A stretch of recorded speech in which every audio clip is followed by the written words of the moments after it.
మనిషిని కదిలించేది ఏది? ఉండకూడనితనం మనిషిని కదిలిస్తుంది.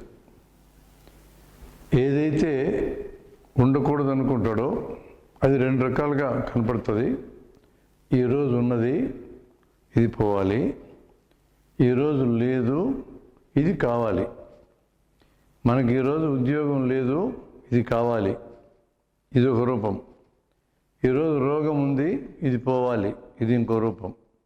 ప్రతి వ్యక్తికి లేదా ప్రతి సమాజంలో కూడా ఇలా ఉండకూడని తనాలనే ఉంటాయి. వ్యక్తి స్థాయిలో సమస్య ఉంటే అదో చెవి నొప్పో, కను నొప్పో, జ్వరమో, తలనొప్పి ఇలాంటివి కానీ అయితే ఈ ఉండకూడని తనం మనిషిని కదిలిస్తుంది. ఆ సమస్య ఉన్నప్పుడు ఇంక వేరే పని ఏది చేయడానికి మనిషి ఇష్టపడ్డు. ముందు నా చెవి నొప్పి తగ్గనేవయా, మిగతాయిన చూద్దాం అని అంటాడు. మీ ఊరి మీద బాంబు వచ్చి పడుతుందన్నా కూడా పడితే పన్నేలే ముందు చెవి నొప్పి తగ్గనే అంటాడు. దాన్ని తగ్గించుకోవడానికి తన స్థాయిలో ఏమేం చేయాలో అవన్నీ చేసిన తర్వాత ఇతరుల సహాయానికి వెళ్తాడు. చెవిలో నీళ్లు పోస్తాడు, నూనె పోస్తాడు, కోడికి పెట్టి గిలుగుతాడు. ఈ టేటితో పరిష్కారం కాదు, ఇప్పుడు చెవి డాక్టర్ దగ్గరికి వెళ్తాడు. అంటే మనిషి తనకు ఎదురయ్యే ఏ సమస్యనైనా తనంతట తనే పరిష్కరించుకోవడానికి ప్రయత్నం చేసి ఈ ప్రయత్నం చాలకపోతే ఇతరుల దగ్గరికి వెళ్తారు. వ్యక్తిగతమైన సమస్యలైన ఇంతే, సామాజికమైన సమస్యలైన ఇంతే. వ్యక్తిగతమైన సమస్యల గురించి వ్యక్తులు ప్రయత్నం చేస్తూ ఉంటారు. కుటుంబంలో అయితే కుటుంబ స్థాయిలో కుటుంబ సభ్యులు ప్రయత్నం చేస్తారు. చుట్టూ ఉన్న కొద్దిమంది బంధువులు, మిత్రులు ఎవరికైతే ఇంతవరకు ప్రయత్నం చేస్తారు. ఇప్పుడు నేను మాట్లాడబోయేది పెద్ద స్థాయిలో ఉన్న సమాజం ఎదుర్కొంటున్న సమస్యలు. అది అవిద్య కానీ, నిరక్షరాస్యత కానీ, అవినీతి కానీ, మహిళల మీద వివక్ష కానీ, కుల వివక్ష కానీ, మతం పేరుతో జరిగే దౌష్ట్యాలు కానీ, ఇట్లాంటివన్నీ దాదాపు 200 సమస్యలు ఈ సమాజాన్ని పట్టి పీడిస్తుండే ఉన్నాయి. మనకి ఏ సమస్య పెద్దది అనిపిస్తే, ఏ సమస్య తీవ్రమైనది అనిపిస్తే దాని మీద పనిచేయడానికి మనం సిద్ధమవుతాం. కానీ ఇవన్నీ కూడా పోవాల్సిన సమస్యలే. మనకు నచ్చిన సమస్య మీద మనం పనిచేయచ్చు, కానీ ఒక్కోసారి ఈ పని చేయటం అనేది మన సమస్య నిజమైన సమస్య, ఇతరులు చెప్పేవి అసలు సమస్యలే కాదని కూడా అనుకునే అవకాశం ఉంది. ఏదేమైనా ఇవన్నీ సమస్యలు ఈ సమాజాన్ని పట్టి పీడిస్తున్నాయి. ఈ సమస్యలు పోవడానికి మార్గం ఏంది అని ఆలోచించినప్పుడు ఈరోజు సమస్యలన్నిటికీ మూలమేందో చూడడానికి వెళ్ళాలి మనం. సమస్య మాట్లాడితే దీనికి కారణం ఏంటి, దానికి మరలా కారణం ఏంటి, దానికి మరలా కారణం ఏంటి, ఇలా చూసుకుంటూ వెనక్కి వెళ్ళిపోతే ఒక దగ్గరకు వచ్చి ఆగిపోతామని అభిప్రాయం. చాలామంది జనానికి తమకి సమస్యలు ఉన్నట్టు కూడా తెలియదు. ఇక్కడ మొదలవుతుంది. సమస్యలు ఉన్నాయి అని అర్థమైనటువంటి వాళ్ళకి చాలామందికి ఈ సమస్యలకు కారణాలు తెలియదు.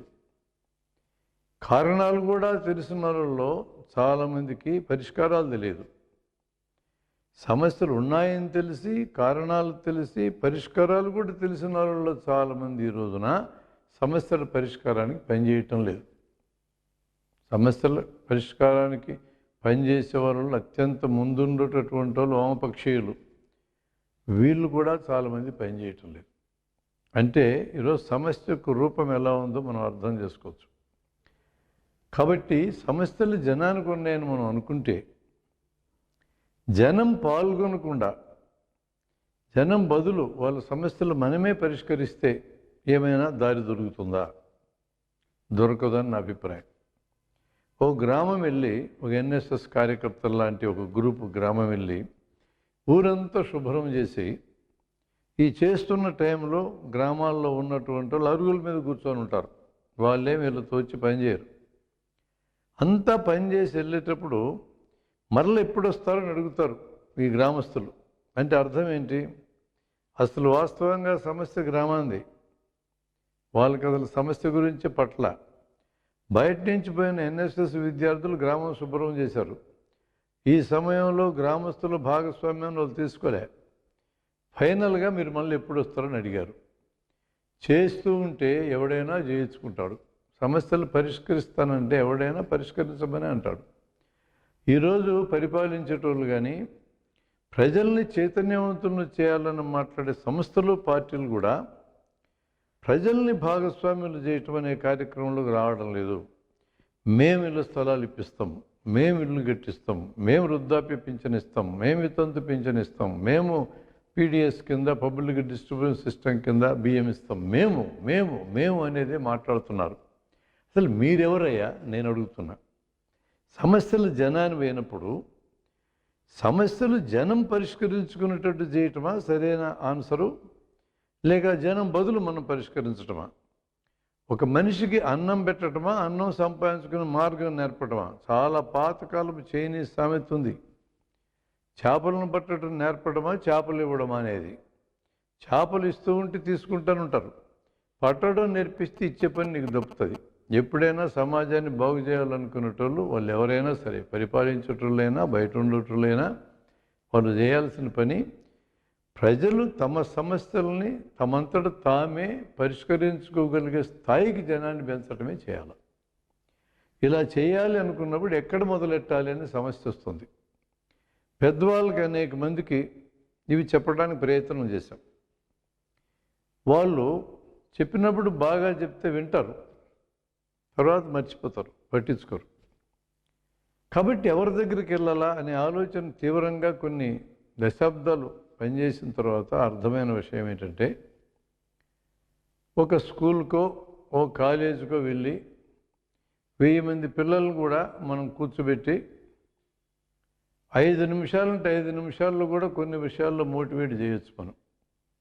అట్లాంటి సింపుల్ ప్రయోగాలు కూడా చేశాం. కూల్ డ్రింకులు 15 రూపాయలు పెట్టి కొంటాం, ఇందులో యాసిడ్స్ ఉన్నాయి, ఇందులో పురుగు మందులు ఉన్నాయి. ఈ 15 రూపాయలు రూపాయి ఖరీదైన ఈ వస్తువులు 6 రూపాయలు ప్రచారానికి ఖర్చు అవుతుంది, 8 రూపాయలు అమెరికా పోతుంది. నా ప్రియమైన దేశభక్తులారా, మీరు వీటిని వాటే బదులు మన అమ్మ నాన్నలు, మన రైతులు తయారు చేసే టెంకాయ నీళ్ళు, కొబ్బరి నీళ్ళు, చెరుకు రసము, మజ్జిగ, పాలు, నిమ్మకాయ నీళ్ళు, నన్నారి ఇట్లాంటివి తాగండి అని అంటే అంతా కలిపి నిమిషం లోపల మోటివేట్ అయ్యే పిల్లలు మేము ఇంకా తాగమని ప్రతిజ్ఞలు చేసిన సందర్భాలు కొన్ని వందలు మేము చూసాం. పిల్లలు మారుతారు. వాళ్ళకి ఆకర్షణీయంగా చెప్పాలి, అర్థమయ్యేటట్టు చెప్పాలి, మోటివేట్ చేసేటట్టు చెప్పాలి, కదిలించేటట్టు చెప్పాలి. చెప్తే మారుతారు. ఈ 1000 మంది పిల్లల యొక్క తల్లిదండ్రులు 2000 మందికి ఈ విషయాలు నచ్చ చెప్పాలంటే 2000 దినాలు ఖర్చు పెట్టినా కూడా నచ్చ చెప్పలేము. ఇది మన అనుభవం. అందుకని ఎక్కడి నుంచి మొదలెట్టాలి సమాజంలో మార్పు తీసుకురావాలంటే అనేది మనం గమనించినప్పుడు విద్యాలయాల దగ్గర నుంచి మొదలెట్టాలి. మనకు ఒకవేళ ఆర్ఎస్ఎస్ రాష్ట్రీయ స్వయం సేవక సంఘం వల్ల భావజాలు నచ్చినా నచ్చకపోయినా వాళ్ళు కొన్ని వేల స్కూళ్ళు పెట్టి, సరస్వతి శిశు మందిరాలని, విద్యాభారతి పేరుతో హై స్కూళ్ళు పెట్టి పిల్లల్ని ఆ వయసు నుంచి తయారు చేయటం మొదలెట్టారు. ఈరోజు అధికారంలోకి వాళ్ళు వచ్చారు అంటే ఢిల్లీలో దీని వెనక ఒక 70-80 ఏళ్ళ కృషి ఉంది. దీన్ని మనం మర్చిపోవద్దు. మంచి చెడుల్లోకి వెళ్ళడంలో ఆ మెథడు చాలా కరెక్ట్ మెథడు. విద్యాలయాలను పట్టుకోవాలనేది, విద్యార్థులను ఆ దశలో పట్టుకోవాలనేది. ఇప్పుడు ఆ విద్యార్థులు 2 తరాల తల్లిదండ్రుల కింద మారినారు. ఆ తల్లిదండ్రులు కూడా ఆ భావజాలం నిలబడ్డది. విద్యార్థి దశలో ఎక్కిన భావజాలం ఆ విద్యార్థికి నేరుగా ఉపయోగపడేదే కాకుండా, విద్యార్థిని నేరుగా ఇన్ఫ్లుయెన్స్ చేసేదే కాకుండా వాళ్ళ తర్వాత తరాన్ని ఇన్ఫ్లుయెన్స్ చేస్తుంది, ముందు తరాన్ని ఇన్ఫ్లుయెన్స్ చేస్తుంది. అందుకని విద్యార్థుల దగ్గరికి పోవడమే, ఏ సామాజిక సమస్యని పరిష్కరించాలనుకుని ఎవరైనా విద్యార్థుల దగ్గరికి పోవడమే సరైంది. ఇప్పుడు ఒక స్కూల్కి వెళ్ళాం, లేదో కాలేజీకి వెళ్ళాం. ఒక కాలేజీ, ఒక ఇంజనీరింగ్ కాలేజీ వెళ్ళామనుకోండి. ప్రిన్సిపాల్ దగ్గరికి వెళ్ళి మీ కాలేజీలో ప్రోగ్రాం పెడతామండి అంటాం. ఏం పెడతారు అంటాడు. మీ కాలేజీలో క్యాంపస్ ఇంటర్వ్యూస్ జరుగుతాయి కదా, ఈ క్యాంపస్ ఇంటర్వ్యూస్లో ఇంటర్వ్యూ చేసేటటువంటి వాళ్ళు వీళ్ళ మార్కుల లిస్టు కంటే ముందు, వీళ్ళ వేషధారణ కంటే, వీళ్ళ బూట్లు టక్కు టై కంటే ముందు వీళ్ళ మానవ సంబంధాల పద్ధతులు ఎలా ఉన్నాయి, వీళ్ళ కమ్యూనికేషన్ స్కిల్స్, భావ ప్రకటన నైపుణ్యాలు ఎలా ఉన్నాయని చూస్తారా చూడరా? ఖచ్చితంగా చూస్తారని చెప్తారు వాళ్ళు. వాటిని నేర్పిస్తాం మేమని చెప్పి ఎంటర్ అవుతాం. ఇది ఎంట్రీ పాయింట్. సమాజాన్నంతా మార్చడం ఎలా చెప్తాము, లోకాన్నంతా బాగు చేస్తామని చెప్తే మనం రానియరు. మీ పిల్లలకి తక్షణమే ఉపయోగపడే మేము నేర్పిస్తామంటే ఖచ్చితంగా రాణిస్తారు. అలా ఎంటర్ అయ్యి కనీసం ఒక్క క్లాస్ రూమ్ను మన చేతికి ఇచ్చినా మనం చెప్పే విషయాలను ఆధారం చేసుకొని తర్వాత పదే పదే మనం రాణిస్తారు. ఇక్కడ కూడా స్కీమ్ అయింది. ఇది మొదటి స్టేజ్ ప్రోగ్రాం. ఒక కాలేజీకి వెళ్ళాం. ఈ కాలేజీలో అది ఎంతమంది అని ఉండని, 100 మందిని చేతికి అప్పచెప్పని, 1000 మందిని అప్పచెప్పని, నీ ఎంట జూనియర్స్ కూడా వస్తారు. ఈ జూనియర్స్తో 4-5 నిమిషాలు మాట్లాడించి వాళ్ళకి ఎక్స్పోజర్ కోసం మాట్లాడించి ఒక అర్ధగంట పాటు మెయిన్ ఉపన్యాసం ఉండాలి. మనతో వెళ్ళిన మెయిన్ ఉపన్యాసకుడు, ప్రధానమైన ఉపన్యాసకుడు మాట్లాడతాడు. అర్ధగంట కంటే మించి మాట్లాడక్కర్లా. ఈ అర్ధగంటలు కూడా మేము చెప్పేవి వింటే నీకేం లాభం అనేదే చెప్పాలి మనం. మేము చెప్పేవి వింటే మాకేం లాభం మాట్లాడకూడదు, మీకేం లాభమే మాట్లాడాలి. అర్ధగంట సేపు మాట్లాడిన క్రమంలో జనిత్కి హయ్యెస్ట్ లెవెల్కి పట్టుకెళ్ళి టక్కన ఆపేస్తాం. ఇలాంటి విషయాలు మరిన్ని నేర్చుకోవాలంటే మా దగ్గరికి రండి అంటాం. ప్రతి నెల fixed place, fixed time, fixed day. రోజు ఫిక్స్ అయింది, టైమింగ్ ఫిక్స్ అయింది, ప్లేస్ ఫిక్స్ అయింది. ఇట్లాంటి ప్లేస్ ఎంపిక చేసుకుని ప్రతి నెల ఇలాంటి శిక్షణ మేము ఇస్తాం. మీకు గోల్ సెట్టింగ్ మీద నేర్పిస్తాం. మంచి మానవ సంబంధాలు ఎలా పెంచుకోవాలో నేర్పిస్తాం. ఇటులోని టెక్నిక్స్ చెప్తాం. అవసరమైతే మెమరీ ట్రైనింగ్ లాంటిది ఇస్తాం. ఇలాంటివి ఇస్తామని చెప్పినప్పుడు వీళ్ళని ఒక పూట 3 గంటలు మన దగ్గరికి రప్పించుకోవచ్చు. ఈ అరగంట సేపు మాట్లాడిన తర్వాత మన వెంట వచ్చినటువంటి వాళ్ళు మనం ఇచ్చిన ఒక అనౌన్స్మెంట్కి సంబంధించి వాళ్ళు ముందుకెళ్తారు. ఇలాంటివి నేర్చుకోదలుచుకున్న వాళ్ళు మీ పేరు, మీ ఫోన్ నంబరు, మీ మొబైల్ నంబరు, మీ ఈమెయిల్ ఐడి మాకు ఇవ్వండి అని అడిగితే ఆ ఊపులో మనం మోటివేట్ చేసిన ఊపులో చాలామంది మీకు పేర్లు ఇస్తారు. వీళ్ళందరూ రారు మన ప్రోగ్రాంకి. ఇచ్చిన వాళ్ళందరికీ కూడా ఇన్ఫర్మేషన్ 2-3 సార్లు మెసేజ్ ద్వారా ఇవ్వండి. ఫోన్ చేసి చెప్పండి. వీలైతే కలవండి. ఒక 40 నుంచి 50 మంది మన 2వ లెవెల్ ప్రోగ్రాంకి వచ్చినట్టు చూసుకోండి. ఇక్కడ కూడా ఏం చేస్తామంటే ఈ గోల్ సెట్టింగ్ గురించి, లక్ష్య సాధన గురించి, మానవ సంబంధాల గురించి, కమ్యూనికేషన్ స్కిల్, భావ ప్రకటన నైపుణ్యం ఎట్లా పెంచుకోవాలనే దాని గురించి అర్ధగంట ఉపన్యాసం ఉంటుంది. మరో అరగంట వచ్చినటువంటి పార్టిసిపేట్ చేయడానికి, పాల్గొనడానికి వచ్చినటువంటి వాళ్ళతో 1-2 నిమిషాలు మాట్లాడిస్తాం. దాంతో వాళ్ళకి మేము కూడా పాల్గొన్నామనే ఒక అభిప్రాయం కలుగుతుంది. ఇది 2వ స్టేజ్ ప్రోగ్రాం. ఈ స్టేజ్ ప్రోగ్రాం అయిన తర్వాత మీరు మాలాగా ఉపన్యాసకులుగా మారాలి అంటే స్కూళ్ళు, కాలేజీలకు వచ్చి అద్భుతంగా మాట్లాడి జనంలో గుర్తింపు, గౌరవము సంపాదించుకోవాలంటే ఫర్దర్గా మేము ట్రైనింగ్ ఇస్తాం. మీరు ఎవరి పేర్లు ఇస్తారని తీసుకొని వాళ్ళకి కమ్యూనికేషన్ స్కిల్స్, ఉపన్యాసం ఇవ్వడం మీద లోతైన శిక్షణ ఇస్తాం. వీళ్ళని మన వెంట తీసుకుపోతాం. ఆ లోతైన శిక్షణ అన్నది 3rd స్టేజ్ ప్రోగ్రాం. ఈ ప్రోగ్రాంలో రాటుదేలినటువంటి వాళ్ళు ఎంతమంది ఉంటారో మొత్తం మీద మనం ఇనిషియల్ కాంటాక్ట్ నుంచి లెక్కేస్తే 100 మంది మన స్కూల్లో మాట్లాడితే 10 మంది 2వ లెవెల్ ప్రోగ్రాంకి వస్తే అందులో ఒక్కడు బయటకు వచ్చినా అంటే 1% స్పందించినా చాలా పెద్ద స్పందనే. వీళ్ళని మన వెంట తీసుకెళ్ళి కొన్ని స్కూళ్ళల్లో, కాలేజీల్లో మాట్లాడించిన తర్వాత ఇప్పుడు వీళ్ళు అడుగుతారు మనల్ని నెక్స్ట్ ప్రోగ్రాం ఎప్పుడని. ఈ స్థాయికి తీసుకురావాలి అంటే స్కూల్ ప్రోగ్రాం పిల్లల యొక్క శిక్షణ కోసము, ఉపన్యాసకుల శిక్షణ కోసము, కాలేజీ ప్రోగ్రాము ఈ శిక్షణకి పనికిచ్చటం, సంపాదించడం కోసము. మనం ఒక్కసారి ఆలోచించి చూద్దాం. ఈరోజు ఏ సంస్థలోనైనా, ఏ పార్టీలోనైనా క్రియాశీలకంగా పనిచేసే కార్యకర్తలందరూ వాళ్ళ విద్యార్థి దశ నుంచి వచ్చారు, అవునా కాదా? మనం ఆ విద్యార్థి దశలో నుంచి వాళ్ళని పట్టుకోవాలి. అన్ని మంచి పనులు నేర్పించడం అక్కడే సాధ్యం కావాలి. కాబట్టి ఒక కాలేజీకి వెళ్ళి కొత్త నాయకత్వాన్ని సంపాదిస్తాం. ఈ నాయకత్వానికి శిక్షణ కోసం స్కూళ్ళకి వెళ్తాం. అది స్కూల్కి వెళ్ళేటప్పుడు కూడా పద్ధతి ఏంటంటే ఎప్పుడో నెలకో, 2 నెలలకో, సంవత్సరానికో, 2 ఏళ్ళకో స్కూల్కి వెళ్ళి మేము కూడా ప్రోగ్రాం చేసామని చెప్పింటే చాలదు. ప్రతి స్కూల్కి మనం చెప్పే మర్చిపోకముందే మళ్ళా పోవాలి. నెల లోపల మళ్ళా పోవాలి. సంవత్సరంలో 4-5 సార్లు పోవాలి. ఎక్కువ చోట్ల మాట్లాడాలని తాపత్రయంతో 20-30 స్కూళ్ళు పోతూ ఉంటారు.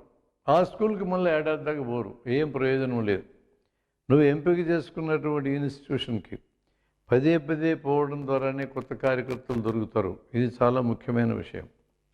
అందువలన ఒక్కరు మనం పనిచేయగలిగే వాళ్ళం ఉంటే వారానికి ఒక్కసారి, ఆ ఒక్కసారి కూడా ఏంటంటే ఒక 2 గంటల టైము మొత్తం ప్రోగ్రామ్ సెట్ చేసుకోవడానికి, వారానికి 2 గంటల టైం మనం ఇస్తే వారానికి ఒక ప్రోగ్రాం చొప్పున 4 ప్రోగ్రాం నెలకు చేయొచ్చు. ఈ 4 ప్రోగ్రాంలో వచ్చినటువంటి వాళ్ళని నెలాఖరులో ప్రోగ్రాం పెట్టి 30-40 మందితో ఇందులోంచి ఎంపిక చేసుకున్న వాళ్ళని నెక్స్ట్ టైం వెళ్ళినప్పుడు మన వెంట తీసుకుపోవచ్చు. కాబట్టి ఇక్కడ కీలకమైనది వారానికి 2 గంటలు సమయం ఇవ్వాలి. వారానికి 2 గంటలు కూడా సమయం ఇచ్చే పరిస్థితి నాకు లేదని ఎవరన్నా అంటే ఇది అబద్ధం, ఇది వాస్తవం కాదు. ప్రతి ఒక్కరికి వారానికి 2 గంటల టైం ఈజీగా ఇవ్వగలరు. అంతకంటే మించి భారం కూడా పెట్టడంలా. ఏం మాట్లాడాలి పిల్లల దగ్గర శిక్షణ తీసుకోవాలి, ఎలా మాట్లాడాలి శిక్షణ తీసుకోవాలి. ఆ ఏమి ఎలా అనేది నేర్చుకున్నాకనే ఆ ప్లానింగ్ చేసుకున్నాకనే పోవాలి. రిహార్సల్ స్టేజ్కి కింద చేసుకోవాలి, స్టేజ్ మీద ప్రదర్శన ఇవ్వాలి. స్కూల్లో కాలేజీల్లో మాట్లాడడం ప్రదర్శన అయితే ఎలా మాట్లాడాలని రిహార్సల్ బయట చేసుకోవాలి. అలాంటి శిక్షణ మనం బయట ఇచ్చుకోవాలి. కాబట్టి ఈరోజు ఏ సంస్థకైనా మాట్లాడగలిగే వాళ్ళు, ఉపన్యాసం ఇవ్వగలిగేటోళ్ళు పెద్ద కొరత ఉంది. ఈ కొరతను మనం తక్షణమే పరిష్కరించుకోవాలి. అట్లా మనం ఏంటంటే ఒక సిటీలో ఒక 100 స్కూళ్ళు ఉంటే 100 స్కూళ్ళకి ఒక నెల లోపల మనం వెళ్ళగలిగే పరిస్థితి వస్తే మనం ఇన్ఫ్లుయెన్స్ చేయొచ్చు. అంటే చూసే జనం ఎలా చూడాలంటే మనల్ని, ఇదిగో వీళ్ళైతే సమాజాన్ని మార్చగలరు, ఇంకెవరు మార్చలేరని అభిప్రాయం రావాలి వాళ్ళకి. అలా రావాలి అంటే ఫ్రీక్వెన్సీ ఉండాలి, నెల నెల వెళ్ళగలగాలి, అన్ని ఇన్స్టిట్యూట్స్కి వెళ్ళగలగాలి. 1 or 2% జనం మారితే సమాజం మారుతుంది. 1 or 2% మనం ఈజీగా టార్గెట్ చేసి మనం చెప్పచ్చు. మన దగ్గరికి 2వ స్టేజ్లో వచ్చినప్పుడే వాళ్ళకి సోషల్ రెస్పాన్సిబిలిటీ, మనం ఇతరుల కోసం ఎందుకు పనిచేయాలనే విషయాన్ని కూడా మనం వాళ్ళకి ఇంట్రడక్షన్ ఇస్తాం. ఆ ఇతరుల కోసం పనిచేయడంలో మొదటి భాగం ఏంటంటే ఇతరుల కోసం ఒక ఉపన్యాసం తయారు చేసుకుని పోయి మాట్లాడడం. ఇందులో నీ గుర్తింపు అనేది ఉంది. నువ్వు మాట్లాడేటప్పుడు ఆకర్షణ మాట్లాడాలి, లేకపోతే వినరు. అర్థమయ్యేటట్టు మాట్లాడాలి, లేకపోతే అర్థం కాదు వాళ్ళకి, నీ వెంట రారు. మోటివేట్ చేసేటట్టు, కదిలించేటట్టు మాట్లాడాలి, వాళ్ళే నీ క్లాసులకు వస్తారు. కాబట్టి ఆకర్షణీయంగా అర్థమయ్యేటట్టు కదిలించేటట్టు మాట్లాడడం అనేది మనకి చాలా ముఖ్యమైనటువంటి ప్రక్రియ. ఈ ప్రక్రియను మనం ఇక్కడ నేర్చుకుంటాం, పిల్లల దగ్గరికి వెళ్తాం. దీన్ని మనం స్కూల్ ప్రోగ్రాం కింద మనం మాట్లాడుకుంటున్నాం. మనం వాళ్ళనే కాన్సన్ట్రేట్ చేయాలంటున్నాం. మనం ఈ పద్ధతిని చాలా కాలం నుంచి నిర్లక్ష్యం చేశాం. బాగా తెలుసుకున్న విషయం చెప్తే చాలు, జనానికి క్లాస్ చెప్తే వింటారు, వాళ్ళే నేర్చుకుంటారు అనుకుంటున్నాం. తప్పది. మనం ప్రిపేర్ అయ్యి చెప్పాలి. మనం చెప్పేది ఆకర్షణీయంగా అర్థమయ్యేటట్టు, మోటివేట్ చేసేటట్టు ఉండాలని మన వైపు నుంచి జాగ్రత్త. అవతల వాళ్ళు వినాలి, విన్నటువంటి వాళ్ళు అర్థం చేసుకోవాలి. అర్థం చేసుకున్న వాళ్ళు అంగీకరించాలి సరైందని, అంగీకరించిన వాళ్ళు ఇష్టపడాలి, ఇష్టపడిన వాళ్ళు చేయాలి అనుకోవాలి, చేయాలి అనుకున్న వాళ్ళు చేయాలి. ఇప్పుడు చేయాలి అంటే మన స్కీములు ఏంటంటే మన ఇంటి వచ్చి ఉపన్యాసం ఇవ్వడానికి సిద్ధం కావాలి, ఇది చేయాలి అంటే అర్థం. ఒకసారి అలా చేయాలి అనేది పూర్తయిన తర్వాత ఈ చేయడంలో ఉన్న లోటుపాట్లు ఏందో సమీక్ష చేసుకోవాలి, సరిదిద్దుకోవాలి, మరలా చేయాలి. అలా ఇంప్రూవ్ అవుతూ పోవాలి. ఈ ఇంప్రూవ్మెంట్కి పదే పదే మాట్లాడడం ఎంత ఉపయోగమో మనం స్వయంగా స్టడీ చేయడం అంత ముఖ్యం. మనం చదవాలి, మనం చూడాలి, మనం వినాలి. బాగా వినని వాడు బాగా మాట్లాడడం నేర్చుకోలేడు. కాబట్టి అది కూడా ఒక అవసరమే. అందువలన ఒక స్కీమ్ ప్రకారం, ఒక ప్లాన్ ప్రకారం మనం రాబోయే జనరేషన్కి ఈ సమాజంలో సమస్యలను పరిష్కరించడానికి కావలసిన తరఫీదును మనం ఇచ్చుకొని ఈ నంబర్ని పెంచుకొని సమాజాన్ని మార్పు చేయడానికి మనం సిద్ధం కావాలి. మరొక మార్గం లేదు, వేరే ప్రత్యామ్నాయం కూడా లేదు అనేది జన విజ్ఞాన వేదిక భావిస్తూ ఉంది. రోగాలు వస్తే వైద్యం చేసుకోవడం మంచిదా, అసలు రోగమే రాకుండా చేసుకోవడం మంచిదా? ఈ ప్రశ్న ఎవరిని అడిగినా వచ్చే సమాధానం స్పష్టం. రోగం వచ్చి డాక్టర్ దగ్గరికి వెళ్ళి రకరకాల పరీక్షలు చేయించుకొని మందులు వాడి తగ్గించుకొని మామూలు అయ్యే కంటే అసలు జబ్బే రాకుండా చేసుకోవడం మంచిది కదా అనేది ఎవరైనా సమాధానం చెప్తారు. Prevention is better than cure. రోగానికి వైద్యం కన్నా రోగ నిరోధం మిన్నా. ఇది జన విజ్ఞాన వేదిక స్లోగన్. వీటిలో అతి ముఖ్యమైన అంశాన్ని మనం పరిశీలిద్దాం. మంచినీళ్ళు కలుషితమైతే వీటి వల్ల వచ్చే రోగాలు వెనుకబడ్డ దేశాల్లో లేదా అభివృద్ధి చెందుతూ ఉన్నాయి అనుకుంటున్న మనలాంటి దేశాలలో 150 వంతుల రోగాలు ఈ నీళ్ళ చుట్టూ ఉండే రోగాలే. అంటే ఈ నీళ్ళకు సంబంధించిన జాగ్రత్తలు తీసుకుంటే 150 రోగాలను మనం రాకుండా చేయొచ్చు. వస్తే వైద్యం కాదు, రాకుండా చేయొచ్చు. ఈ నీళ్ళ గురించిన జాగ్రత్తలు ఏంటి? తాగే నీళ్ళు కలుషితమైన జబ్బులు వస్తాయి, అన్నం కలుషితమైన జబ్బులు వస్తాయి. జబ్బున్నటువంటి వ్యక్తి యొక్క మలము నీళ్ళలో కానీ ఆహారంతో కానీ కలిసిపోయిన జబ్బులు వస్తాయి. మలమూత్రాల మీద వాలిన ఈగలు తమ కాళ్ళకి ఈ క్రిములను అంటించుకొని వచ్చి అన్నం మీద, మంచినీళ్ళ మీద, మూతుల మీద, చేతుల మీద కూడా రోగాలు వస్తాయి. కాబట్టి రోగాలు వచ్చే దీనంతటిని కలిపి రోగశాస్త్రంలో ఫీకో ఓరల్ రూట్ అని అంటారు దీన్ని. ఫీకో అంటే ఫీసిస్ అంటే మలమని, ఓరల్ అంటే నోరు. ఈ మలం దగ్గర నుంచి ఈ క్రిములు నోటి దాకా వస్తే ఈ జబ్బులు వస్తాయి అని అర్థం. వీటిలో ప్రధానమైన జబ్బులు గ్యాస్ట్రోఎంటరైటిస్ లేదా అతిసార వ్యాధి, కలరా, అమీబియాసిస్, టైఫాయిడ్, పోలియో, పసిరికలు, పొట్టలో పురుగులు, పొట్టలో టీబీ జబ్బు, జియార్డియాసిస్ అని ఇట్లాంటి జబ్బులు 10 ఉన్నాయి ముఖ్యమైనవి. వీటిల్లో అతిసార వ్యాధితోనే ఏడాదికి పిల్లలు 10 లక్షల మంది చచ్చిపోతున్నారు ఈ దేశంలో, ఒక అతిసార వ్యాధితోనే. అంటే ఇది ఎంత ప్రమాదకరంగా జబ్బులు ఉన్నాయో మనం అర్థం చేసుకోవాలి. ఈ 10 రోగాల్లో సంవత్సరానికి ఒక మనిషికి ఒక్క రోగం వచ్చిందనుకున్న 2-3 వేలు ఖర్చు అయిపోవడమే. రాకుండా చేసుకుంటే అసలు ఈ ఖర్చు అంతా మిగులుతుంది కదా అనేది పాయింట్. అందుకనే నీళ్ళ గుండా లేదా కలుషితం కాకుండా చేసుకోవడం ద్వారా రోగాలు నివారించడానికి పద్ధతులు ఏంది? మొట్టమొదట అత్యంత సింపుల్ విషయం, గోళ్ళు పొట్టిగా కత్తిరించుకోవాలి. ఈ గోళ్ళు పెంచుకున్నందువలన గోళ్ళల్లో చేరిన మట్టిలో కొన్ని మిలియన్ల కొద్దీ రోగజీవులు ఉంటాయి. మనం ఆహారం తినేటప్పుడు మనకు తెలియకుండానే ఈ రోగజీవులు మన ఆహారంలోకి వెళ్ళిపోతాయి. వారానికి ఒక్కసారి కనీసం గోళ్ళని పొట్టిగా కత్తిరించుకోవాలి. ఇది పిల్లలకి ఇంట్లో మనం నేర్పాలి, స్కూల్లో టీచర్లు కూడా పిల్లలకి నేర్పాలి ఎలా కత్తిరించుకోవాలని. సమస్య వచ్చింది, నెయిల్ కట్టర్ కొనుక్కోవాలని సమాధానం చెప్పారు పిల్లలు చాలా చోట్ల. స్కూళ్ళల్లో మేము ఈ ప్రశ్న వేసినప్పుడు నెయిల్ కట్టర్ 30 నుంచి 40 రూపాయలు అవుతుంది, అది కొనడానికి డబ్బులు లేవు కదా అని మేము అన్నాం. పిల్లల్లోనే ఒకరు లేచి బ్లేడ్తో కత్తిరించుకోవాలి సార్ అని అన్నాడు. బ్లేడ్ ఎక్కడుంది అన్నాం. షాపులో కొనుక్కొచ్చుకోవాలి సార్, 2 రూపాయలకు వస్తుంది అన్నాడు. 2 రూపాయలు కూడా లేవు, ఇప్పుడు ఎలా అని అడిగాం. పిల్లలు చాలా తెలివిగలండి. వాళ్ళలో పిల్లవాళ్ళు లేచి సార్ మా ఇంట్లో బ్లేడ్ ఉంది, మా నాన్న గడ్డం గీసుకుంటూ అది మొద్దుపోయిందని చెప్పి గూట్లో పడేసినాడు, ఇరగదీస్తే 2 వాడుకోవచ్చు, మరలా మధ్యకి ఇరగదీస్తే 4 వాడుకోవచ్చు అని చెప్పి జవాబు చెప్పాడు. తర్వాత ఇంకో ప్రశ్న అడిగాం, మరి బ్లేడ్తో గోలు తీసుకోవాలంటే మరి చేతులు కోసుకునే ప్రమాదం ఉంది కదా అన్నాం. దీనికి ప్రాక్టికల్గా మాకు తెలిసిన జవాబు ఏంటంటే 3వ తరగతి వయసు పైన ఉన్న పిల్లలు గోళ్ళు తీసుకునేటప్పుడు చేతులు కోసుకోవడం దాదాపు జరగలేదు, బ్లేడ్తో తీసుకున్నా కూడా. వేళ్ళని కొద్దిసేపు నీళ్ళల్లో నానబెట్టి తర్వాత గోళ్ళు తీసుకుంటే తేలిగ్గా దిగుతాయి. పిల్లల్ని గోళ్ళు తీసుకురమ్మని 3వ తరగతి పిల్లలకి మేము చెప్తే వాళ్ళు మొదటి 2-3 సార్లు గుగ్గిరిగా తీసుకున్నారు. కొంత భయంతోనే బ్లేడ్ దిగుతుందని. 2-3 సార్లు అయ్యేటప్పటికి నీట్గా తీసుకోవడం నేర్చుకున్నారు వాళ్ళు. కాబట్టి పిల్లలు నేర్చుకోగలరు. మరీ పిల్లలు చిన్నపిల్లలు అయితే తల్లులు కొంతమంది నోటితో కొరుకుతారు గోళ్ళని. అలా నోటితో కొరికితే ఈ పిల్లల గోళ్ళల్లో ఉండే మట్టి తల్లి నోట్లోకి పోయినట్టేగా. కాబట్టి నోటితో కొరికే పద్ధతి పిల్లలు చేసినా పెద్దలు చేసినా అనారోగ్యకరమైన పద్ధతి. గోలు తీసేయటమే లేదా నెయిల్ కట్టర్ బ్లేడ్ ఏదో ఒకటి ఉపయోగించి తీయటమే.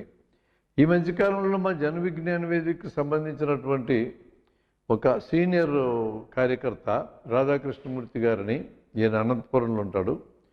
ఈయన చిన్న పరికరాన్ని కనుక్కున్నాడు. ఇదే పెద్ద పరికరం అంటే పరికరం కాదు, అది 100 కౌంట్ ఉండే శాండ్ పేపర్. ఈ శాండ్ పేపర్తో మనం కొయ్యల్ని గోకటానికి వాడతాం. ఈ శాండ్ పేపర్ ఒక ముక్క 7 ఎడల్పు ముక్క తీసుకొని గోళ్ళను కానీ రుద్దితే గోళ్ళు పొట్టి అవుతాయి. చాలా సింపుల్ పద్ధతి ఇది. నీళ్ళు కట్టరక్కర్లా, బ్లేడ్ అక్కర్లా. దీన్ని పాపులర్ చేయడం చాలా అవసరమని ఆయన సుగోరు అని పేరు పెట్టి, సు అంటే మంచి, గోరు అనే పేరు పెట్టి దాన్ని మా అందరికీ ప్రచారం చేస్తూ ఉన్నాడు. అంటే ఇలాంటి చిన్న చిన్నవే మన జీవితాలు చాలా మార్పు చేస్తాయి అనేది నా అభిప్రాయం. గోళ్ళు తీసుకోవడం మొదటి పని.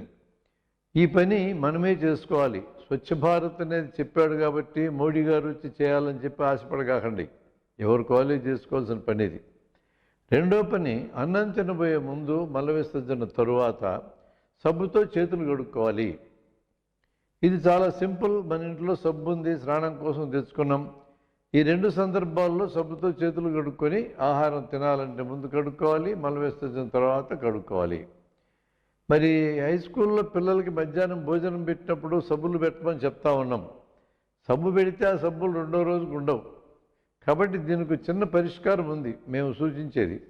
మన ఇళ్లలో బాత్రూంలో సబ్బు వాడుకుంటూ చివరి కరిగి చిన్న ముక్క కింద మారుతుంది. ఈ చిన్న ముక్కను వాడడానికి కూడా ఇష్టపడం.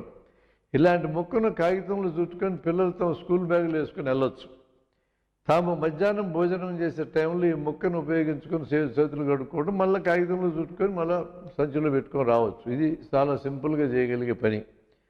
మేము ఒక చోట కలెక్టర్ గారికి సమస్య చెప్తే ప్రతి స్కూల్కి సబ్బులు ఇచ్చి ఏర్పాటు చేస్తామని చెప్పి భీకరంగా ప్రతిజ్ఞ చేశాడు ఆయన. ఆయన మంచిదే చేశాడు. ప్రతి స్కూల్కి సబ్బులు వెళ్ళిపోయినాయి. ఒక్కసారి వెళ్ళిపోయినాయి. ఈ సబ్బు ఒక నెల ఉండాల్సిన సబ్బు 2 రోజులకి మాయమైపోయింది. ఎవడు మాయం చేసాడు, ఎవడు కొనుక్కోలేడు. మళ్ళీ 2వ నెల సంగతి ఏంది? ఇట్లాంటి సమస్యలకి పరిష్కారం మేము చెప్పేది సులభమైంది. ఇంట్లో మిగిలిన సబ్బు ముక్కని పిల్లవాడు ఎంట తెచ్చుకొని అతనికి బాధ్యత, అమ్మాయికి అబ్బాయికి బాధ్యత పెరుగుతుంది. మన సబ్బు ముక్క మనం జాగ్రత్తగా వాడుకోవాలని ఈ పద్ధతి చేయటం సరైంది. ఇది కూడా మనం చేసుకోవాల్సిందే. స్వచ్ఛ భారత్ వాళ్ళు ఏం చేయరు. ఇక 3వ జాగ్రత్త, అన్నం మీద మంచినీళ్ళ మీద ఈగలు అల్లకుండా మూతలు పెట్టుకోవాలి. బిందెలు తపేలాలు కొనుక్కున్న మనము మూతలు కొనుక్కోవడం కష్టమా? ఎటు కొనుక్కొనే ఉన్నాం కదా, ఆ మూతలు పెట్టాలి. నీళ్లు ముంచుకునేటప్పుడు చేతులు కడుక్కోకుండా బుడుంగన గ్లాసు ముంచటం ఇలాంటి పనులు చేయకూడదు. ఇలా చేస్తే మన చేతుల్లోని మట్టి వెళ్తుంది. ఇంట్లో నీళ్ళు ఒకవేళ వాడుకోదలుచుకుంటే తూము ఉన్నటువంటి డ్రమ్ములో కానీ వాడుకుంటే ఆ నీళ్ళని పట్టుకోవడం సులభం. ముంచే అవసరం తప్పుతుంది. ప్రభుత్వం వాళ్ళు రక్షిత మంచినీటి సరఫరా పథకం కింద స్వచ్ఛమైన నీళ్లు మనకి ఇచ్చినా ఆ నీళ్లు మన దగ్గరికి వచ్చే వరకు స్వచ్ఛంగానే ఉంటాయి. ఆ నీళ్ళని తీసుకొచ్చి బిందెలో చేతులు పెట్టేసామనుకో మళ్ళీ స్వచ్ఛంగా కాకుండా పోతాయి. కాబట్టి చేతులకు సంబంధించిన జాగ్రత్త అనేది యూనివర్సల్. ఇది తప్పదు. మూతలు, చేతులు, గోళ్ళు, ఈ 3 ఫండమెంటల్గా మూడు అంశాలు. ఇక 4వ అంశం, కొంచెం ప్రభుత్వాల సహకారంతో మనం చేయగలిగేవి. 6 బయలు మల విసర్జన చేయకూడదు. అలా చేస్తే వర్షాలు పడ్డప్పుడు ఈ మలమంతా కొట్టుకొని చెరువుల్లోకి, బావుల్లోకి, కాలువల్లోకి, నదుల్లోకి వస్తుంది. ఈ నీళ్ళని మనం ఉపయోగించినప్పుడు ఈ మలంలో ఉన్న క్రిములన్నీ మన కడుపులోకి వెళ్ళే ప్రమాదం ఉంది. అందుకని ఈ పనిని కూడా మనం చేయకూడదు. దాని బదులు లెట్రిన్లు ఉపయోగించుకోవాలి. ఒకప్పుడు ప్రభుత్వం వారు సామూహిక లెట్రిన్లను కట్టించారు. ఊరికి ఒక లెట్రిన్. అవి ఎంత అందంగా కట్టించారంటే మొదటివాడు లెట్రిన్లో కూర్చున్నాడు, 2వవాడు తలుపు దగ్గర కూర్చున్నాడు, 3వవాడు గేటు దగ్గర కూర్చున్నాడు. క్లోజ్. 3 అయిపోయింది ఆ లెట్రిన్ కథ. ఇప్పుడు ఆ లెట్రిన్లన్నీ గ్రామాల్లో ఉన్నాయి. గబుతమ్మ కంపలు మలుచున్నాయి. ఒక్కడు కూడా ఉపయోగించుకోవట్లా. ఎక్కడో సిటీలో అలాంటి లెట్రిన్ ఉంటే ఉపయోగించుకుంటారు. అది కూడా నీళ్ళ సప్లై ఉంటేనే ఉపయోగించుకుంటారు. చాలా ఫండమెంటల్ విషయం ఇది. ఈ రకమైన సామూహిక లెట్రిన్లు పనిచేయటం లేదని గుర్తించిన ప్రభుత్వం 6 లక్షల గ్రామాలకి సామూహిక లెట్రిన్లు కట్టించి ఒక్కో లెట్రిన్ దగ్గర లక్ష ఖర్చు పెట్టి 6 లక్షలు ఖర్చు పెట్టి ఇప్పుడు పని చేయటం లేదని పగలగొట్టడానికి 10,000 లెక్కన కాంట్రాక్ట్ ఇచ్చినారు. ఎంత అద్భుతమైన పని. ప్రజలను అడిగితే చెప్తారు కదా ఈ లెట్రిన్ ఉపయోగిస్తారో లేదో. ఈ రకమైన ప్రజలను భాగస్వాములు చేయకపోతే ఇలాంటి కార్యక్రమాలు, ఇలాంటి దండ ఖర్చులు అవుతూ ఉంటాయి. జన్మ డబ్బే కదా పోయేది, నాయకుల డబ్బులు పోతుందా? ఇది కొంచెం ఆలోచించాలి. ఇప్పుడు ఇండివిజువల్ లెట్రిన్స్, వ్యక్తిగత లెట్రిన్స్ అనే కాన్సెప్ట్ని తీసుకొచ్చారు. వ్యక్తిగత లెట్రిన్ కానీ కట్టించుకుంటే ప్రభుత్వం వారు దాదాపు 15,000 డబ్బులు ఇస్తామని కూడా చెప్పారు. సమస్య అదొక్కటే కాదు. జనానికి లెట్రిన్లో కూర్చోవాలనే కోరిక కలిగించకుండా కేవలం లెట్రిన్ కట్టించుకోమంటే కట్టించుకోడు. మేము గ్రామానికి కార్యక్రమానికి వెళ్ళి ఈ గ్రామంలో ఉపయోగించడానికి పనికొచ్చే లెట్రిన్లు దాన్ని పరిశీలిస్తే 140 లెట్రిన్లు చూస్తే 2 లెట్రిన్లు ఉన్నాయి పనికొచ్చేవి. ఒక లెట్రిన్లో కట్టి పుల్లలు పెట్టారు. ఏమయ్యా కట్టి పుల్లలు పెట్టావంటే వానకు తడిస్తే ఎట్ట సారివి అని అంటాడు ఆయన. ఇంకో లెట్రిన్లో మేకను కట్టేసినాడు ఒక ఆయన. నువ్వు మేకలను కట్టేసినవి ఏంటంటే మనకేముంది సార్, వర్షాలకు తడిస్తే తలకాయ గుడ్డేసి తుడుచుకుంటూ అయిపోద్ది, మేకల్లాంటివి తడిస్తే చచ్చిపోతాయి కదా. చాలా మంచి ఆర్గ్యుమెంటే. అంటే వాళ్ళకి లెట్రిన్లు అనేవి రోగాలు రాకుండా చేస్తాయి అనే విషయం ఎక్కించినందువల్ల ఇట్లాంటివి అవుతాయి. మేము గంగదేవపల్లికి మోడల్ గ్రామం వరంగల్ జిల్లా వెళ్ళాం. అక్కడ సర్పంచ్ గారితో మాట్లాడుతూ మీ ఊళ్ళో అందరికీ లెట్రిన్లు ఉన్నాయని అడిగాం. 350 ఏళ్ళకి 350 ఏళ్ళకి లెట్రిన్లు ఉన్నాయండి అన్నాడు. లెట్రిన్లు కట్టడానికి ఎంత సమయం పట్టింది అన్నాం. 6 నెలలు అందరూ గట్టించేసామన్నారు. ఇప్పుడు మేము అసలైన ప్రశ్న వేసాం, ఈ లెట్రిన్లలో జనాన్ని కూర్చోబెట్టడానికి ఆ ఎడ్యుకేట్ చేయడానికి మీకు ఎంతకాలం పట్టింది అన్నాం. 3 సంవత్సరాలు పట్టింది అన్నారు. అంటే లెట్రిన్ కట్టడం సులభం, లెట్రిన్లు ఉపయోగించుకోమని ఎడ్యుకేట్ చేయడం కష్టమని దీని అర్థం. ఈరోజు ఆ గ్రామంలో అందరూ లెట్రిన్లు ఉపయోగిస్తారు. బహిరంగంగా ఎవరైనా మల విసర్జన చేస్తే 500 రూపాయలు ఫైన్ వేస్తారు. ఆ రకమైన క్రమశిక్షణ దాకా గ్రామం ఎదిగింది. దీని వెనక కఠోరమైన శ్రమ ఉంది. లెట్రిన్లు కట్టడం శ్రమ కాదు, అందులో కూర్చోబెట్టడం శ్రమ అనే విషయం నేను మళ్ళా ఇంకోసారి గుర్తు చేస్తూ ఉన్నాను. ప్రజలకి లెట్రిన్లు ఉపయోగించాలి, నీళ్ళ గుండా రోగాలు రాకుండా ఉండాలి, వేలు ఖర్చు కాకుండా ఉండాలని కాన్సెప్ట్ భావన కలిగించిన తర్వాతనే లెట్రిన్లు కట్టించడం సరైంది. కమిషన్ల కోసమో అందులో వచ్చే పర్సంటేజ్ల కోసమో లెట్రిన్లకు డబ్బులు విడుదల చేయటం అంటే ప్రజాధనం దుర్వినియోగం చేయటమే. అందుకని లెట్రిన్లు అనే విషయాన్ని ఇట్లా సానుకూలమైన పద్ధతిలో ఆ సమస్యను పరిష్కరించాల్సిన అవసరం ఉంది. ఇంకొక జాగ్రత్త ఉంది, చెప్పులు లేకుండా తిరగకూడదు. చెప్పులు లేకుండా తిరిగితే హుక్వామ్ అనే జబ్బు వస్తుంది. ఇది పొట్టలో ఒక రకమైన పురుగు, డియోడినం అనే ఆంత్రమూలంలో చేరి రక్తాన్ని పీల్చేస్తుంది. అనీమియా, రక్తహీనత అనే జబ్బు దీని గుండా వచ్చే అవకాశం ఉంది. కాబట్టి చెప్పులు లేకుండా తిరగకూడదు. ఇలాంటి కొన్ని జబ్బులు రాకుండా చేసుకునే జాగ్రత్తల్లో మరొకసారి గుర్తు చేసుకునేటట్లయితే మనము 1 గోళ్ళు కత్తిరించడం, చేతులు కడుక్కోవటం, మూతలు పెట్టడం, లెట్రిన్లు ఉపయోగించడం, ఈ 4 అతి ముఖ్యమైనవి. ఈ ఈగలు అనేవి పెరగకుండా ఉండడానికి మరొక జాగ్రత్త ఉంది. ఎక్కడ పెడతాడో మురికి జారకుండా చూడాలి. మురికి ఎలా చేరకుండా ఉండాలంటే పెరటి తోట ఆదర్శమైన కార్యక్రమం. ఇంటి పక్కన స్థలం ఉంటే పెరటి తోట పెంచండి, తాజా కూరగాయలు తినొచ్చు. ఇంట్లో ఉన్న మురికి నీళ్ళంతా పెరటి తోట లాగేసుకుంటుంది. కొంత శ్రమ చేస్తాం, శరీరానికి మంచిది. విపరీతం కాయగూరలు పండితే స్నేహితులకి ఇవ్వచ్చు, స్నేహం పెంచుకోవచ్చు. ఇన్ని రకాల ప్రయోజనం పెరటి తోటతో ఉంది. ఈ నీళ్ళగుండా రోగాలు రాకుండా ఉండాలనే ఈ కాన్సెప్ట్లో భాగంగా పెరటి తోటను కూడా జన విజ్ఞాన మీదకి అడ్వాన్స్ చేస్తూ ఉంది. ఇది విద్యార్థుల దశలో ఇవి సులభంగా ఎక్కుతాయి. అందుకని స్కూల్లో ఈ విషయాలు మనం చెప్పడం ద్వారా వాళ్ళ జీవితాలు బాగు చేసుకుంటారు, వాళ్ళ తల్లిదండ్రుల జీవితాల మీద ఇన్ఫ్లుయెన్స్ చూపుతారు. రేపు పొద్దున్న పిల్లలు పుడితే పిల్లల మీద కూడా వీళ్ళు ఇన్ఫ్లుయెన్స్ పడుతుంది. 3 తరాలను బాగు చేయాలి అంటే ఏ మంచి విషయమైనా సరే స్కూల్లో ఉండే పిల్లలతో, కాలేజీలో ఉండే పిల్లలతో మొదలెట్టాలని మేము నమ్ముతున్నాం. దీంట్లో భాగంగానే మంచినీళ్ళ గురించి జాగ్రత్తలు ప్రజలకు మేము చెప్పడం అనే కార్యక్రమం చేస్తున్నాం. మనం డాక్టర్ దగ్గరికి వెళ్తాం జబ్బు వస్తే చూపించుకోవడానికి.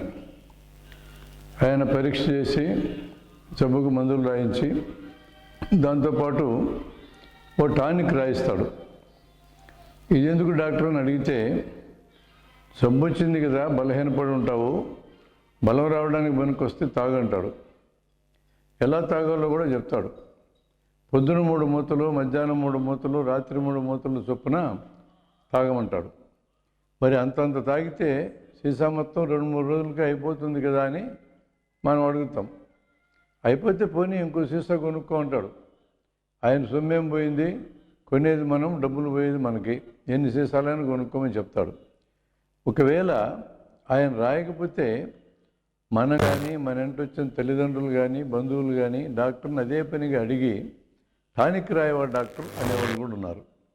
అంటే డాక్టర్ రాయనన్న రాస్తాడు, లేదంటే మనం అడగనని అడుగుతాం. అసలు వీళ్ళిద్దరూ సమస్య కాదని అభిప్రాయం. ఈ టానిక్లు తయారు చేసే మందుల కంపెనీతోనే అసలు సమస్య ఉంది. ఒకసారి ఈ టానిక్ల చరిత్ర చూద్దాం.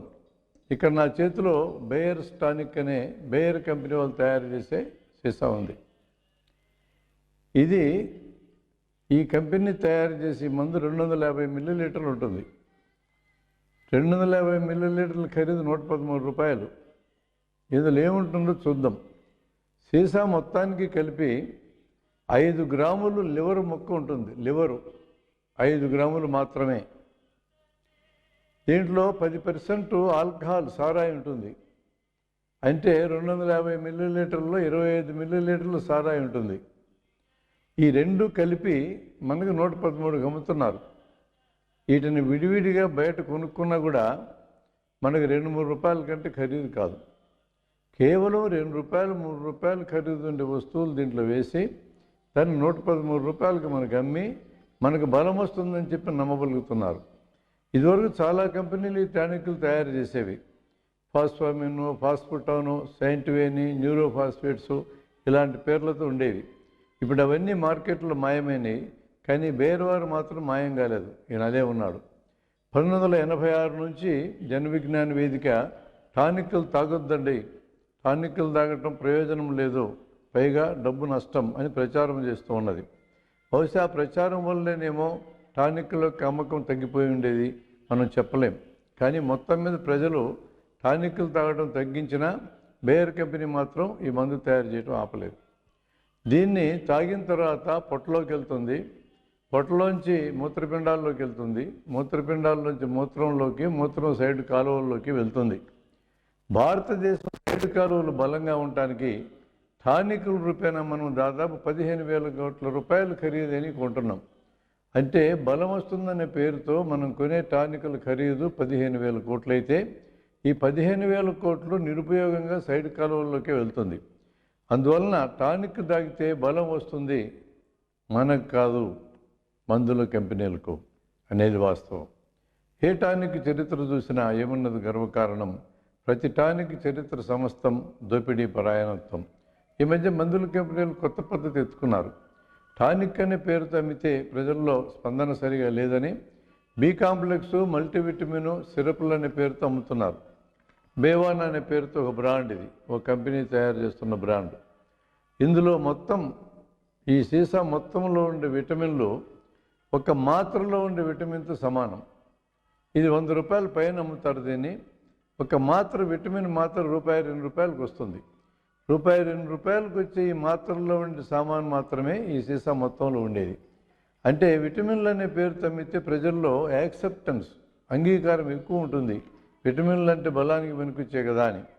విటమిన్ అని ఒక్క పేరే కాకుండా మల్టీ విటమిన్ అని, మల్టీ మినరల్ అని, యాంటీ ఆక్సిడెంట్ అని రకరకాల పేర్లతో ఇందులో ఉన్నాయని చెప్పి మనకి భ్రమ కలిగిస్తారు. అవన్నీ ఉండే మాట నిజమే. ఎంతెంత ఉంటాయనంటే చాలా తక్కువ మోతాదులో ఉంటాయనేది వాస్తవం. మనం ఆకుకూరలు తిన్నా, కాయగూరలు తిన్నా, పప్పు దినుసులు తిన్నా, కాయధాన్యాలు తిన్నా ఇది ఆహారంలో భాగంగా తింటాం. అవి తింటే వచ్చే ప్రయోజనం కంటే కొంచెం ఎక్కువ ప్రయోజనం కూడా ఈ బి కాంప్లెక్స్ సిరప్లు తాగిన రాదు, టానిక్లు తాగిన రాదు. అందుకని జన విజ్ఞాన వేదిక స్పష్టంగా చెప్తుంది, ఏ కంపెనీ తయారు చేసినప్పటికీ బి కాంప్లెక్స్ సిరప్లు, టానిక్లు అనే పేరుతో అమ్ముడుపోయే వాటిని తినవలసిన, తాగవలసిన అవసరం లేదు. కేవలం మనం తీసుకునే ఆహారం, ఆకుకూరలు, కాయగూరలు, కాయధాన్యాలు, పప్పు దినుసులు, వీటిల్లోంచి వచ్చే విటమిన్లు, ఖనిజ లవణాలే మన శరీరానికి అద్భుతంగా సరిపోతాయనేది మేము మనవి చేస్తూ ఉన్నాం.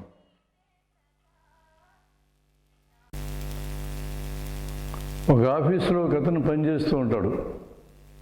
ఫైళ్ళు తిప్పలేక అలసిపోయి ఉంటాడు. వెంటనే అతని టేబుల్ మీదకి గ్లూకోన్ డి అనే ఒక బాటిల్ వచ్చేస్తాయి. ఒక ప్యాకెట్ ఇలా వస్తుంది, లేదా ఇలా వచ్చేస్తాయి. వెంటనే ప్యాకెట్ తెరుచుకుంటాడు. ఒక గ్లాసు నీళ్ళల్లో పోసుకొని తాగగానే ఇన్స్టెంట్గా ఎనర్జీ, తక్షణ శక్తి విడుదలవుతుంది. గబగబ ఫైళ్ళు తిప్పేస్తాడు. ఈ ఫైళ్ళన్నింటినీ సూట్ కేసులో సర్దుకొని బయటకు పరిగెత్తుకుని రాగానే ఆటో రిక్షా రెడీగా ఉంటుంది. ఆటో ఎక్కి ఇంటికి వచ్చేస్తాడు. ఇంటికి రాగానే అతని భార్య, పిల్లలు 200 గ్రాములు గ్లూకోన్ డి డబ్బా తెరుచుకొని తాగుతూ ఉంటారు. ఈయన కూడా మరలా ఇంకో గ్లాసు తాగుతాడు. తక్షణ శక్తికి గ్లూకోన్ డినే వాడండి అని ప్రకటన కనపడుతుంది. గ్లాక్సో కంపెనీ దీన్ని మొట్టమొదటి గ్లూకోన్ డి అనే పేరుతో మార్కెట్ చేసింది. ఇప్పుడు వీళ్ళు వేరే కంపెనీకి లైసెన్స్ని ఇచ్చారు. కానీ ఇచ్చిన ఈ కంపెనీ 1946లో మన దేశానికి ₹1,00,000 వచ్చింది. ఈరోజు ఒక గ్లూకోజ్ మీదనే 15 కోట్ల రూపాయల వ్యాపారం చేస్తూ ఉంది.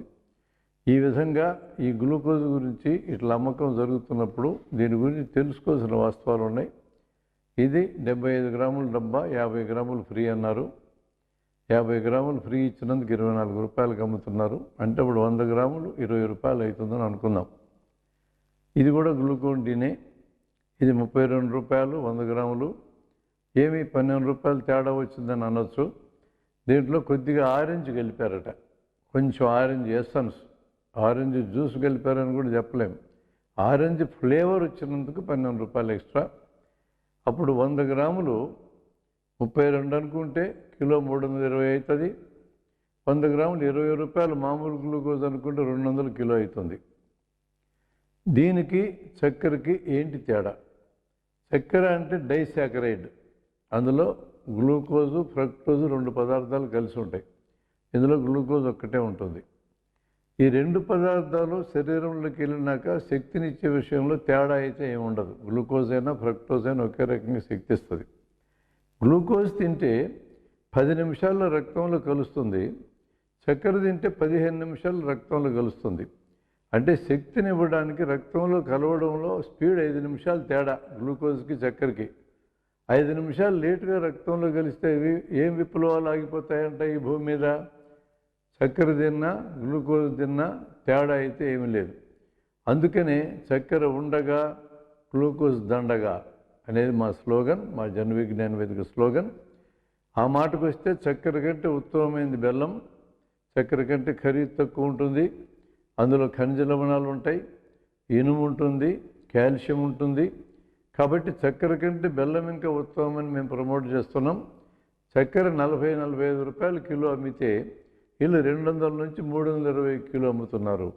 మన దేశంలో మన రైతులు తయారు చేసే మన చక్కెరనే ఈ కంపెనీ తీసుకొని దాన్ని గ్లూకోజ్ కింద మార్చి, అలా మార్చడానికి కిలోకి రూపాయి ఖర్చు అయ్యిద్దో 2 రూపాయలు ఖర్చు అయ్యిద్దో మనకు తెలియదు. అంత తక్కువ ఖర్చుతో దాన్ని గ్లూకోజ్ కింద మార్చి ఇది తాగితే ఇన్స్టెంట్గా ఎనర్జీ వస్తుందని చెప్పి మనకు ప్రచారం చేసి మనకే అమ్మి మన డబ్బులు తీసుకొని పోతున్నారు. ఎవరన్నా రోగంతో ఉన్నప్పుడు ఆసుపత్రులు చూడడానికి వెళ్తే గ్లూకోజ్ డబ్బా తీసుకెళ్ళిస్తాం. 1 కిలో చక్కెర ఇవ్వచ్చు కదా, దానికి దీనికి పనిచేయడంలో తేడా లేదన్నప్పుడు నీకు 40 రూపాయలకి వచ్చే చక్కెర బదులు 200 రూపాయలు పెట్టిన గ్లూకోజ్ ఎందుకు ఇవ్వాలి? అంటే మనందరినీ ఒక రకమైన ప్రచార భ్రమలో పెట్టి ఈ వస్తువులు అమ్ముకోవడం తప్ప ఇంతకంటే అదనంగా వచ్చే ప్రయోజనం ఏమీ లేదు. గ్లూకోజ్ వాడడం డబ్బు దండ కార్యక్రమం అని మా అభిప్రాయం.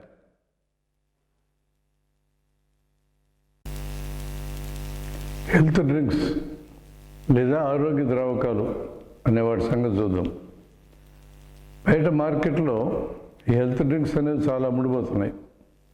Horlicks, Bournvita, Boost, Complan, Maltova, Ovaltine ఇలాంటి పేర్లతో ఇవి అమ్ముడుపోతున్నాయి.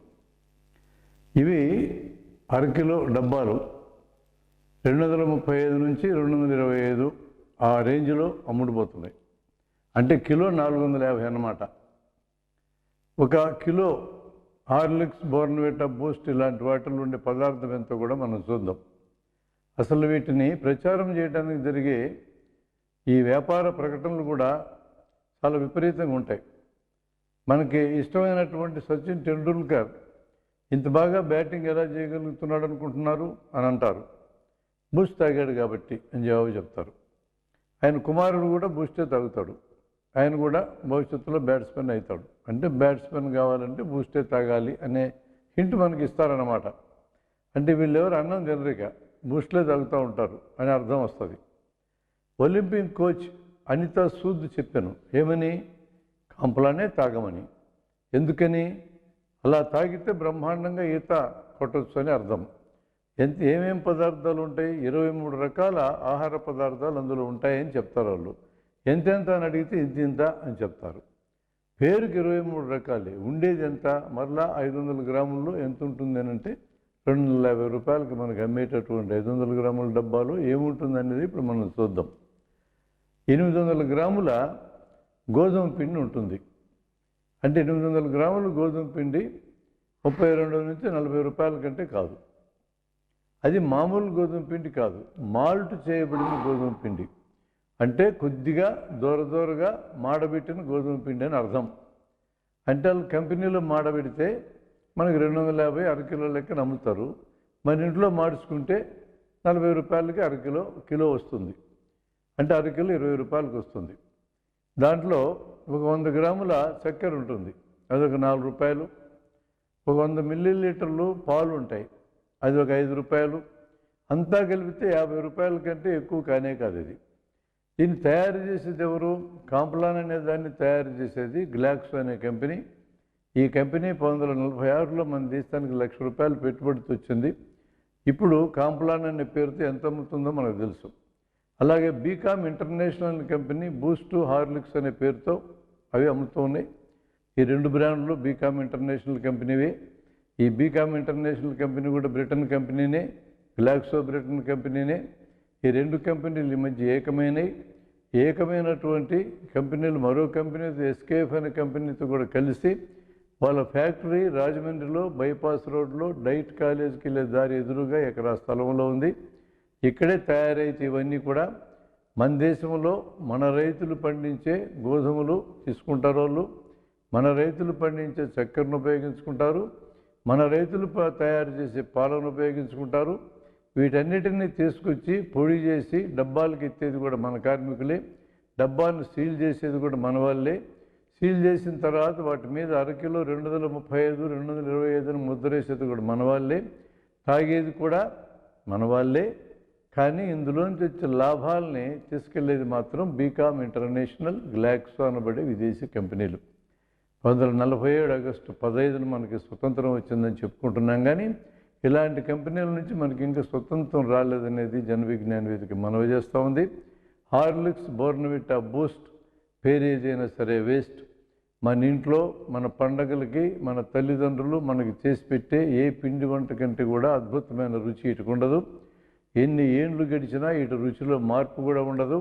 కొంచెం కాల్షియం కలుపుతూ ఉంటారు, ఎక్స్ట్రా కాల్షియం. రూపాయి కాల్షియం కలిపి 20 రూపాయలు ధర పెంచుతారు.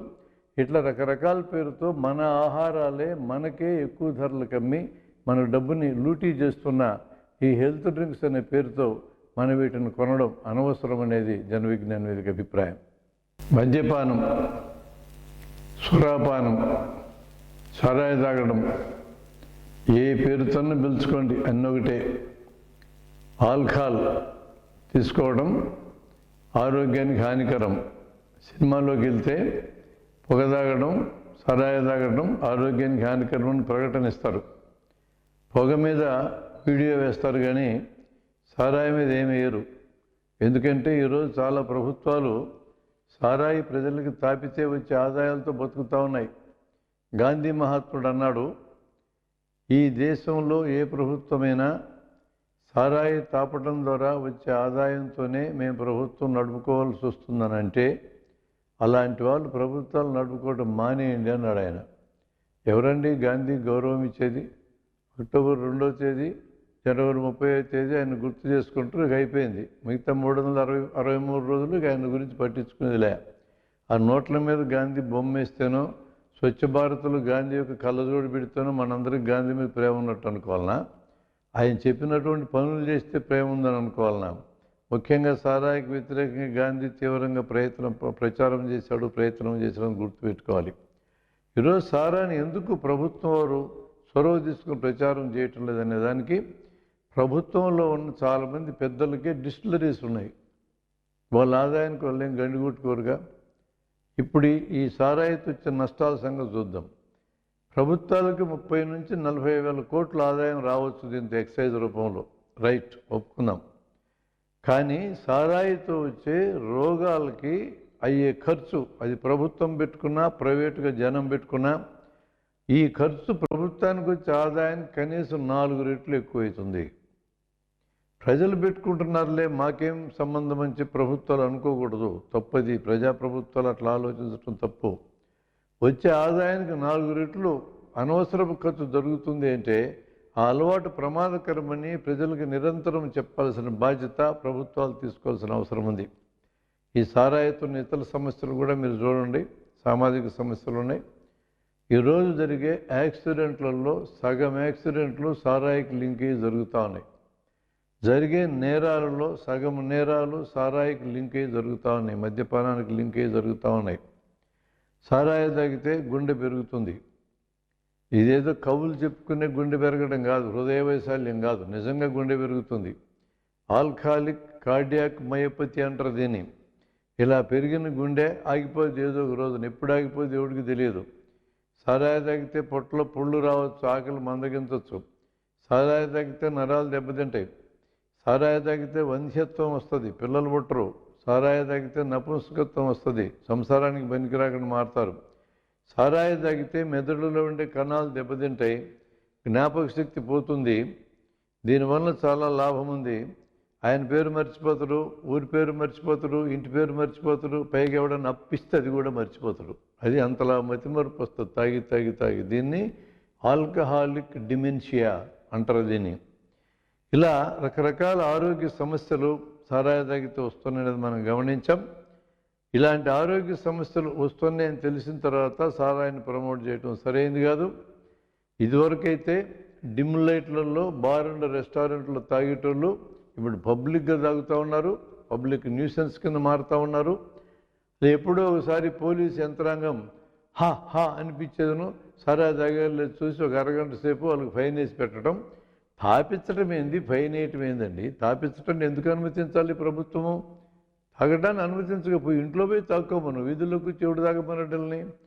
అందుకని సారాయి మాన్పించాలంటే కేవలం చట్టం ద్వారానే జరగదు, ప్రజల్ని తీవ్రమైన స్థాయిలో ఎడ్యుకేట్ చేయాల్సిన అవసరం ఉంది. ఇది ప్రమాదకరమైన అలవాటు. చెడు అనే మాట మేము వాడం కానీ మంచి చెడు చెప్పడానికి మేమెవరమే, కానీ ఇది ప్రమాదకరమైన అలవాటు అని చెప్పడం, ఆరోగ్యరీత్యా ఖచ్చితంగా ఇది ప్రమాదకరమని చెప్పడం మా బాధ్యత. జన విజ్ఞాన వేదిక తన కార్యక్రమాలన్నింటిలో భాగంగా సారాయి తాగడం ప్రమాదకరమని పదే పదే తెలియజేస్తూ ఉన్నాం. మేము సారాయి తాగడం సరాసరి సావుకే, ఖచ్చితంగా ఇటువంటి నష్టం ఉంది. ప్రభుత్వాలకు ఆదాయం వస్తున్న పేరుతో వీటిని తాపించడం కరెక్ట్ కాదు.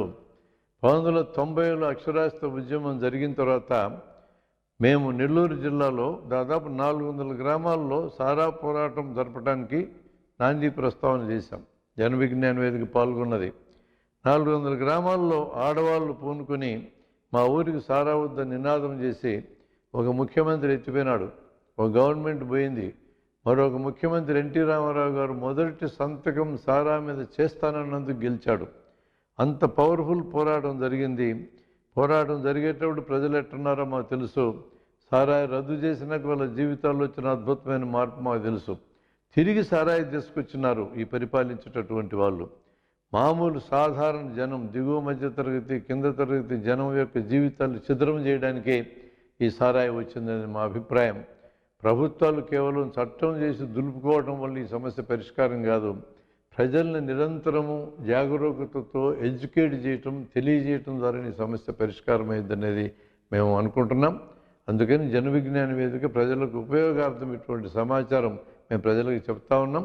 ముఖ్యంగా పిల్లలకి, విద్యార్థులకి ఈ విషయాలు చెప్పడానికి కారణం ఏంటంటే, విద్యార్థులు థ్రిల్ కోసం ఎట్లుండదో చూద్దామనే పేరుతో తోటి ఫ్రెండ్స్ అందరూ చేరి ఒక్కసారి కూడా సారాయి తాగకపోతే నీ బతుకెందుకు రాని ఎగతాళి చేస్తే భరించలేక తాగడం మొదలెడతారు. ఇట్లాంటి వాటిల్లో కాదు పోటీలు పడాల్సింది. పోటీలు పడాల్సిన విషయాలు చాలా ఉన్నాయి. ఇలాంటి పనికిమాలిన, నష్టం కలిగించే, జనం డబ్బు పోగొట్టే, ఆరోగ్యాన్ని పోగొట్టే ఇలాంటి వాటిల్లో పోటీలు పడాల్సిన అవసరం లేదనేది మా మనవి.